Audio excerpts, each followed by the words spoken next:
আসসালামু আলাইকুম। বর্গ বা বর্গমূল কাকে বলে? বর্গ বা বর্গমূল কাকে বলে?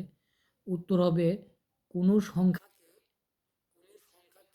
সেই সংখ্যা দ্বারা কোনো সংখ্যাকে সেই সংখ্যা দ্বারা গুণ করলে কোনো সংখ্যাকে সেই সংখ্যা দ্বারা গুণ করলে যে গুণফল পাওয়া যায় কোনো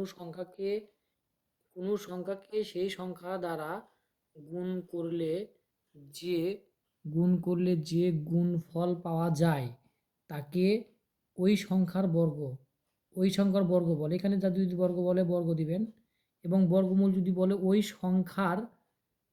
ওই সংখ্যাটির এখানে বর্গমূল পাওয়া যায়, এখানে বলছে গুণফল পাওয়া যায় ওই সংখ্যার, এখানে ওই জায়গাতে আসলে লিখব ওই সংখ্যাটির গুণফলের বর্গমূল। ওই সংখ্যাটি হলো গুণফলের বর্গমূল। যেমন 2 এর বর্গমূল 4, আবার 4কে বর্গ, 2 এর বর্গ কিন্তু 4 এবং 4-এর বর্গমূল কিন্তু 2 হবে। আবার 3-এর বর্গ কিন্তু 9, আবার 9-এর বর্গমূল কিন্তু 3 হবে। এটাই হলো তার উত্তর।